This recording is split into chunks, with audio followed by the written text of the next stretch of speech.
This is Nathan Fantasy Football League Updates.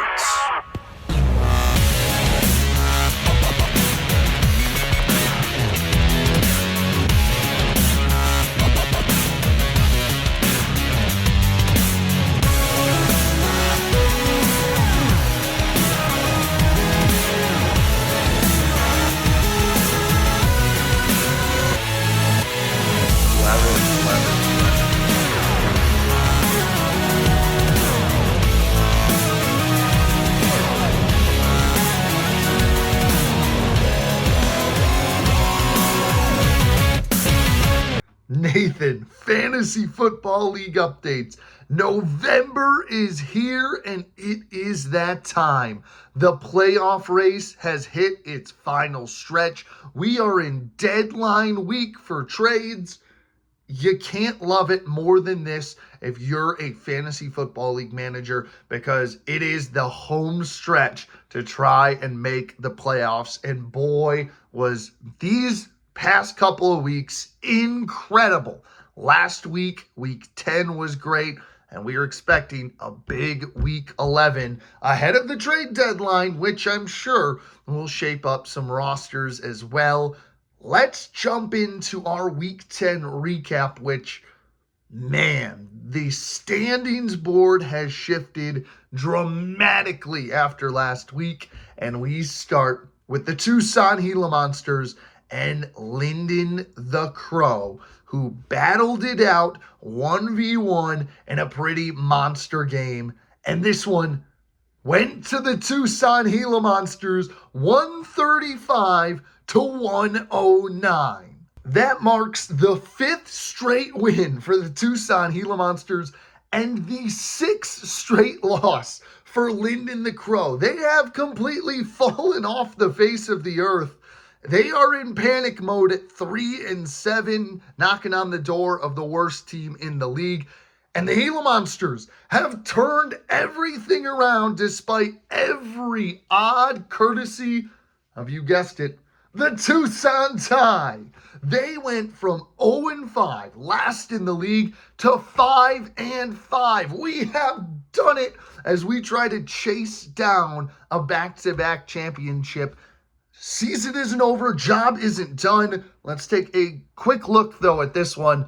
Lyndon the Crow, again, a rough offensive showing. Justin Fields and Aaron Rodgers, only 6. He didn't start out well, though, on Thursday night, despite how horrible of a game that was. Genty, 15, and 15 from Troy Franklin.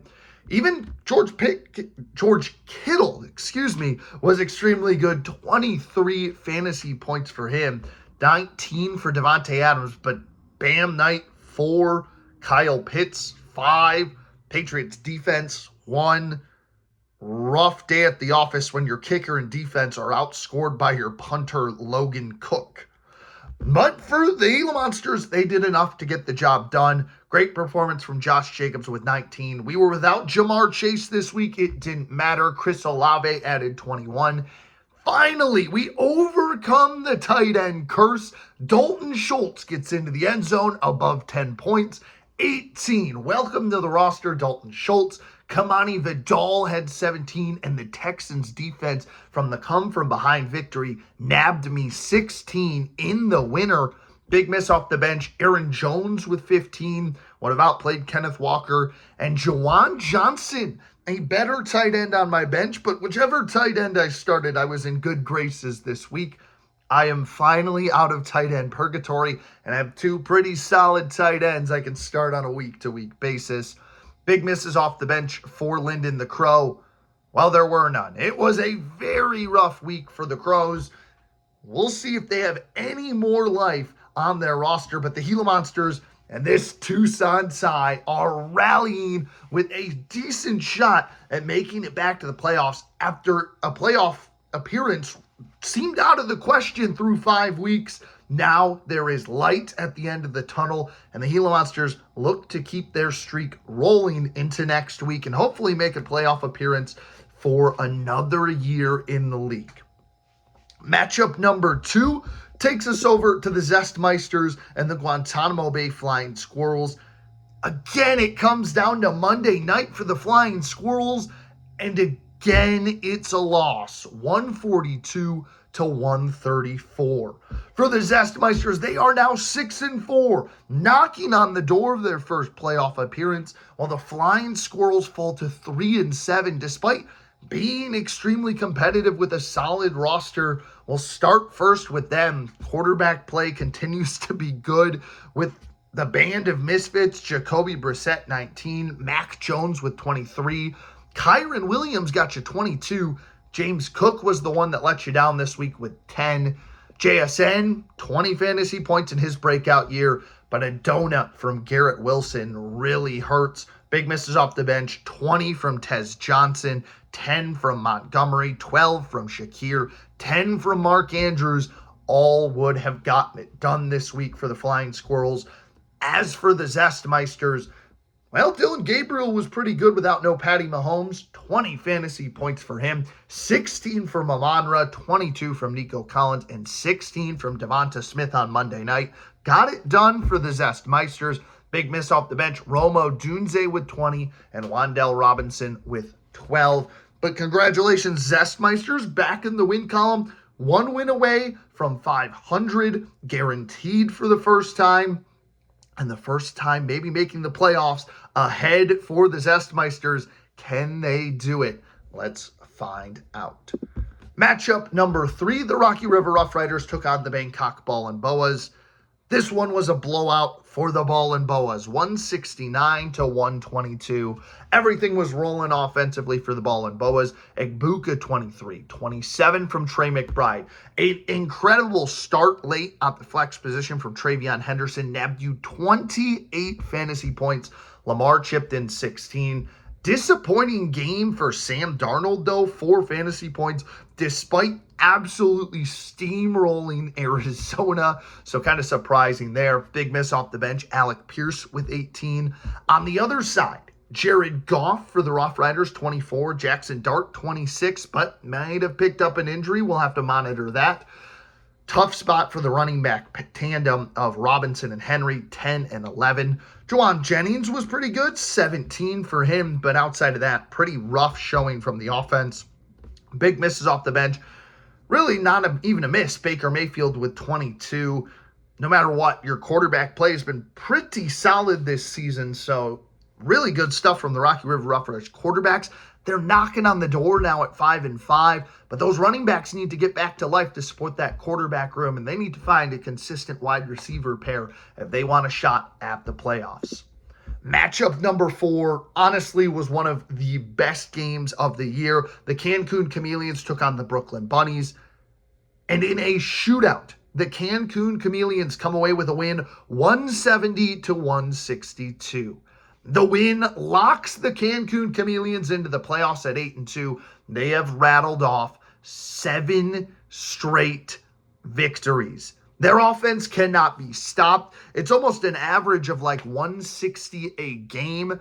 It's incredible. You look at the numbers. Josh Allen, 19. 18 from Drake May. 40 from Devon Achane.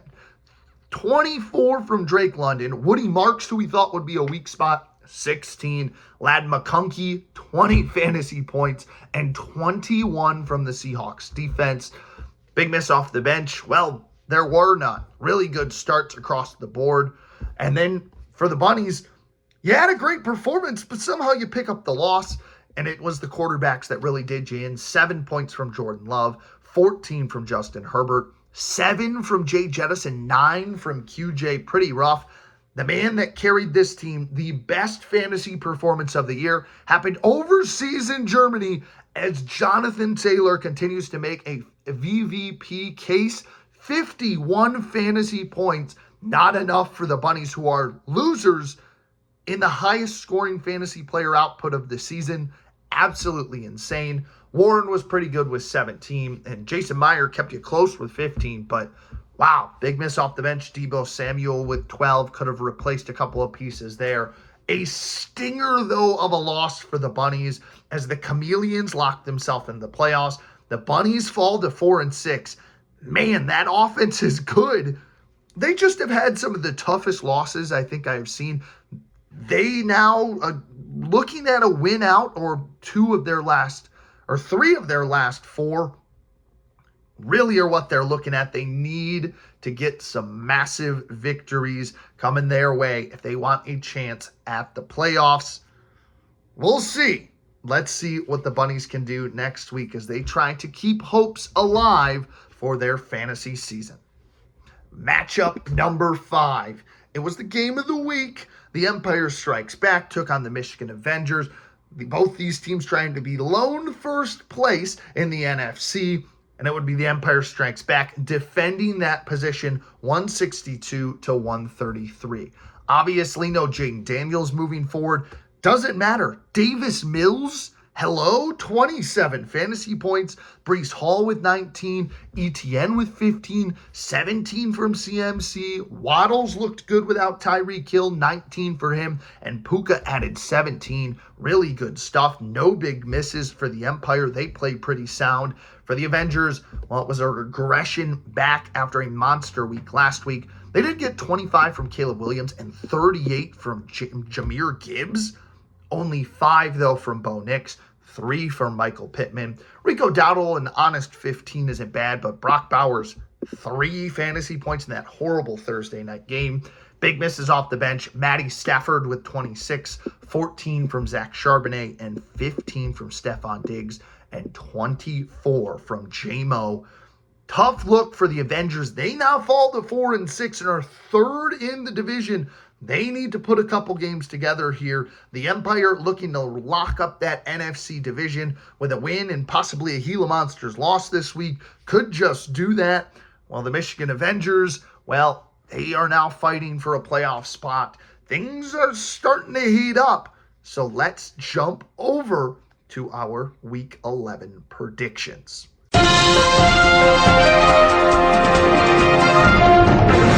We interrupt this regularly scheduled program for some breaking news in the Fantasy Football League world. A massive Blockbuster trade deadline move from the Zestmeisters as they part ways with superstar first-round pick Amon-Ra St. Brown for the rights to running back Jaylen Warren and wide receiver T. Higgins from the Brooklyn Bunnies. A massive move ahead of the deadline that will certainly change the outcome and outlook for both of these teams' playoff hopes. Back to you guys at the desk. What? A massive move in the fantasy league. A puzzling move at that. The Zestmeisters, who are 1 win away from the fantasy playoffs for the first time in franchise history, have just moved on from their first round pick in exchange for T. Higgins and Jaylen Warren. Don't get me wrong, they're fine pieces, and what a pickup for the Brooklyn Bunnies. But what are we doing if we're the Zestmeisters? I know you need a running back, but if you're going to make that deal, St. Brown is worth so much more than that. You could have gotten Saquon Barkley off the Bunnies. For that matter, you could have gotten Justin Jefferson off the Bunnies. You could have gotten value elsewhere in the league for St. Brown. I'm sure the Flying Squirrels would have dealt Kyren Williams for St. Brown. Oh my goodness. A blockbuster move that now puts, in my opinion, the Zestmeisters at jeopardy of making the playoffs. They just got rid of one of their best offensive players, and I know they've got wide receiver depth, but why don't you trade Devonta Smith, Rome Odunze away for a half-decent running back? One of those would have been worth Jaylen Warren. But to move St. Brown is absolutely insane. The Zestmeisters definitely are going to be a team to watch now with their playoff hopes. I don't know. I feel like you doxed them some percentages of making it in. Felt good after week 10. They were probably going to be a playoff team. Now you just don't know. And for the Bunnies, who are 4-6, need a push. Here's Amon-Ra St. Brown on a golden platter. Didn't give up too much. This team is now made up of Herbert, Love, Barkley, Jonathan Taylor, Justin Jefferson, who I know has been shaky, and Amon-Ra St. Brown. Don't mention Quentin Johnston and Tyler Warren. This might be the best, worst team I've ever seen. They're 4-6, and now they've just added Amon-Ra St. Brown. Oh, the Bunnies are going to make a big playoff push. I can tell you that much. And the Zestmeisters, a head-scratching move. There were some running backs elsewhere you could have gone out and gotten without ditching your first-round pick and best player, arguably. Man, welcome into Week 11 predictions. Let's jump into it, I guess. This is a massive move that is going to change the trajectory for both of these franchises in the final 4 weeks of the season. Let's see what happens. Let's go into Week 11 here. We'll start with the Empire taking on the Rough Riders. The Empire 6-4, the Rough Riders 5-5. I think this is a game the Rough Riders really need to get. Things can be shaky down the stretch for them. For the Empire, my turning point player will start there. It's whoever's starting at that QB2 position. Michael Penix has a good game. Is Davis Mills the starter this week? Do we hit the waiver wire to find a good quarterback? Because the Empire don't have a backup on their roster, which has been a major issue all season long, especially with now the injury to Jaden Daniels. We'll see how that affects him. But I do think he gets some help this week. He's got the top scorer of the week. Christian McCaffrey takes on Arizona. I think he has a big week. We're talking like 8 or 9 receptions, maybe over 100 yards on the ground. I'm thinking this is a big week from CMC. He's at projected 27 fantasy points. I don't know the last time I saw that, because it leads me towards this is going to be the top scorer of the week. I think Breece Hall plays fine. Your wide receiving duo, though, has really emerged. Puka Nacua and Jalen Waddle. I think both of them have 20-plus point performances this week. And then Mr. Ferguson, he gets back on track as well. Has a pretty solid week there for the Empire. As for the Rough Riders, Jackson Dart probably out this week. Welcome in J.J. McCarthy. Does he play well against the Bears again? I think so. I think it's a tough matchup for Jared Goff against Philly, though. Not too sure why we don't see Baker Mayfield up here. Really head-scratching. Is that a trade deadline move that is about to happen? Because I'd expect Baker to be in this rotation over Jared Goff, especially with Goff taking on Philadelphia and Mayfield having more of a serviceable matchup. I know it's Buffalo, but Baker Mayfield has been just so excellent this season. Bijan Robinson, he's had a rough 2 weeks. He gets back on track with a 20-plus point performance, maybe even 30 if the Falcons go, hey, sorry about this, Bijan. Let's get you back and rolling. Turning point player, though, Derrick Henry. He's kind of just been average. He has definitely regressed with age. He needs a big game this week if the Rough Riders want to be successful. And for that matter, he needs to have a good final stretch for the Rough Riders if they want to be playoff bound again. Rashee Rice has a good game as well, and I think Cortland Sutton plays consistent enough. But a 10-plus point spread has me taking the Empire Strikes Back. It's a tough loss for the Rough Riders, a massive game for the Empire, who would improve to 7-4 and still be up in front in that crucial NFC conference where it seems like only 1, maybe 2 teams are going to sneak in. So to get that ultra lock as the 1 seed in your division, pretty big for the Empire. Matchup number 2 takes us to the Bottom Feeders Bowl. It's the Flying Squirrels taking on Linden the Crow. Both teams desperately need this win if they want any shot at the playoffs. I'm pretty sure you lose, you're out of the playoff race. Both these teams at 3-7. We'll start with the Flying Squirrels, who I still believe they've got one of the solid rosters. They've just had some unfortunate back-to-back losses, courtesy of Monday Night Football, self-inflicted and non-self-inflicted. We'll start with the quarterback play. It's Brissett and Prescott. Both of them play excellent this week. What a diamond in the rough Jacoby Brissett has been, who might be the long-term starter for the Cardinals the rest of the way this season. Dalvin Cook gets back on track after an abysmal performance last week. And Kyron Williams plays pretty solid in a massive game for the Rams. JSN continues to be wide receiver 1, guaranteed 20 plus there.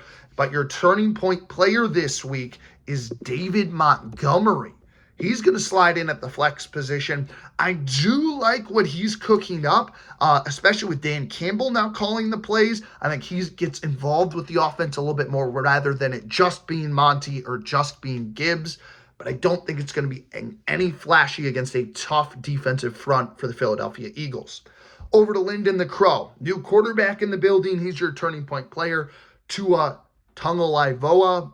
Hopefully he's not Tua turn the ball over. That's why he's your turning point player. How much does he turn the football over against the Commanders? We'll find out. Running back tandem, Genty and Javonte Williams, both 20 plus this week. They have big games.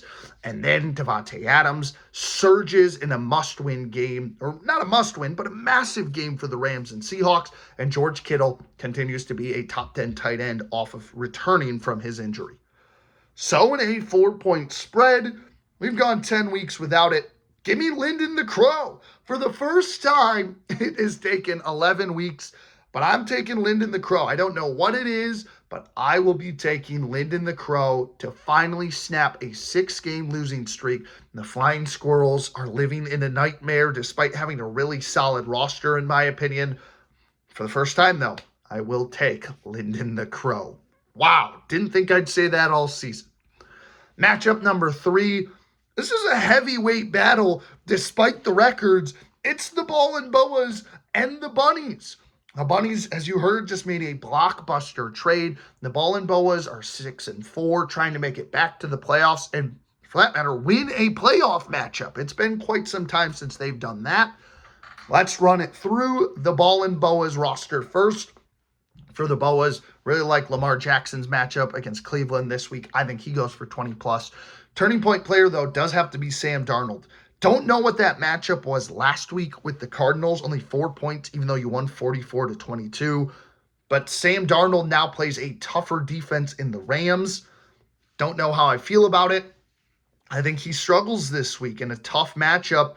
They kind of expose maybe he's a system quarterback that just succeeds in good systems. Running backs play fine. CeeDee Lamb, though, Monday night, massive game against a horrible Raiders secondary. And Emeka Egbuka continues to break out this season. And Trey McBride, again, tight end 1, goes for 20 plus again. As for the Bunnies, this roster is insane. Herbert plays well, hangs around 20. Love goes back above 20 after single-digit games in back-to-back weeks. Turning point player, though, Saquon Barkley. You want to make a playoff run, this has got to be the guy that shows up. You get him in a massive trade that sent arguably 2 pieces that are much better than Saquon and Kyren Williams and Jackson Smith and Jigba back to the Flying Squirrels. I think the Bunnies are a winning team right now with a winning record. They don't trade for Saquon, but nonetheless, you need him this week in a big week against Detroit, and you need him for that playoff push. Now, with the trade of Jaylen Warren, enter Ramondre Stevenson. Pretty rough week for him, but how can you complain when you have Justin Jefferson and Amon-Ra St. Brown? This is 3 first-round picks on this roster now in Barkley, Jefferson, and St. Brown. Jefferson gets back on track against Chicago finally. Maybe, JJ can throw him the football accurately. And St. Brown, well, what a piece to get. He plays incredible against the Eagles. That's insane. But Quentin Johnston plays well, and K. Dotton, your tight end, pretty well. So in a matchup of some heavyweights, I think these are 2 of the top teams in the league still, despite their records. Don't know how I'm going against them, but give me the Ball and Boas this week. Just a little bit more production. I think the Detroit-Philly game actually weighs down Barkley and St. Brown a little bit this week, so not max points there. And Ramondre Stevenson's a tough start. We don't know how QJ is going to play. I'm going with the Ball and Boas. They improved to 7-4, and this is going to be a tough blow for the Bunnies, who will fall to 4-7, in my opinion, and then have to try and win out, which is still very possible, but give me the Ball and Boas. Matchup number 4, Chameleons take on the Zestmeisters, who just traded away one of their best players. Man! And you're facing the only team locked into the playoffs whose offense averages about 160 a game. Let's see how this one goes. I think both quarterbacks go over 20 plus this week in their favorable matchups. I think Achane back above 20. Woody Marks is running back 1. He gets some good receptions this week. He's above 10. Both your receivers, pretty good. Turning point player, Colston Loveland. Got to see how he gets involved. You're still riding that one game against the Bengals. We got to see a little bit more consistency from the Michigan man. And George Pickens back in the lineup. He plays pretty awesome, I think. For the Zestmeisters, well, welcome back Patrick Mahomes. He plays awesome above 20. No Danny Dimes this week. It's back to Dylan Gabriel. Pretty bad week, I think, against the Ravens inbound. Jaylen Warren plays fine. It's a fine get. He's consistent. He'll get you about 15, 16. Nico Collins, now your wide receiver 1. He plays pretty well. Turning point player, T. Higgins. You just traded St. Brown for this guy. Can he show up? Can he show out in a big game against the Steelers? Let's find out. Sam Laporta, Devontae Smith, they play pretty well. Odunze's on the bench. Still trying to figure that one out. But nonetheless, a very interesting matchup on the board for the Zestmeisters. But I've got the Chameleons in a 20-plus point spread this week. This is the highest prediction I have ever predicted for a score this week. Chameleons have the matchups. Zestmeisters, told you there might be an upset when we talked earlier this week. Trade talk-wise, you moved on from St. Brown. I can't back an upset this week. No St. Brown, no upset. Give me the Chameleons. The Zestmeisters, I think, are in jeopardy losing St. Brown. Final matchup, game of the week, a massive game late in the season. It's got NFC implications. The Tucson Gila Monsters, a 5-game win streak after losing their first 5, take on the Michigan Avengers, who have been so up and down. 2 of the blue bloods in the league. They met last year in the championship, then a year before that as well. They have met the last 2 years in the championship. These are 2 squads that have both consistently made the playoffs. It feels like, along with the Bunnies, 2, if not all of them, could be left out of the playoffs, but this one feels like a pivotal game for both of these teams. The Avengers 4-6, the Gila Monsters 5-5. The Avengers won the game earlier in the year. Can the Gila Monsters get revenge? Let's find out in the game of the week. We'll start with the Avengers, who Matt Stafford, welcome back. He replaces Bo Nix. That 3-quarterback system of Williams, Nix, and Stafford, certainly hard to navigate, but all of them, it's felt like in the past 3 or 4 weeks, have scored 40. At least all of them have scored 20. It's been impressive, so it's kind of the game of who scores more in the 20s. I like Stafford this week in a big game. I like Caleb Williams against Minnesota. The running back duo is terrifying right now. Jahmyr Gibbs, I think, plays really well in a big game for the Lions. They'll give it to the guy they rely on the most. And then Rico Dowdle, I think he goes above 20-plus again after a 15-point performance, which is kind of disappointing because he was just averaging like 30 as a starter. The wide receiving core still has question marks. Zay Flowers has been consistent, but your turning point player, Stephon Diggs, I think he plays pretty solid this week. And then Brock Bowers, I think he gets back on track on Monday night against Dallas after a disappointing game, after coming off what was at the time the highest scoring performance this season before Jonathan Taylor did his thing last week. Over to the other side, the Gila Monsters, Joe Flacco, don't know how much longer he's starting with Joe Burrow on the rise again and getting healthier. Jalen Hurts has a big game and a big game for the Eagles. I think Flacco the same. Josh Jacobs continues to be a bell cow, gets 20-plus toes, and gets into the end zone. Turning point player Aaron Jones is starting this week, can no longer rely on Kenneth Walker. I think he plays consistent enough. Good receiving output, good rushing output. He is clearly back to running back 1 in Minnesota. Jamar Chase back above 20 in a good matchup again against the Steelers. And I think Noah Olave this week, McMillan plays fine, and Kamani Badal also plays fine. So in a 2-point spread, a massive game in the NFC, can the Tucson tie lead me to a victory? I'm going with the Michigan Avengers. And a 2-point spread, though, I am going to go with the Avengers. They always find a way to get me in the regular season. I get them in the postseason, but I'm taking the Avengers in a close, heated matchup.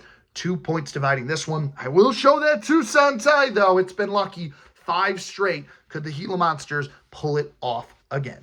So there you go. A massive trade deadline, a huge week 11. This is going to start that final playoff push. who will get a crucial win, who's going to struggle and find themselves in the losing column. We'll find out this week. Until next week, let us know in the comments below, what do you think of the Zestmeisters trade? Good, bad, ugly? What does this mean for the Bunnies, for the Zestmeisters? Let us know in the comments below. Have a great week 11. We wish you all the best. And until next week, we'll see you again real soon on the Nathan Sports Talks channel.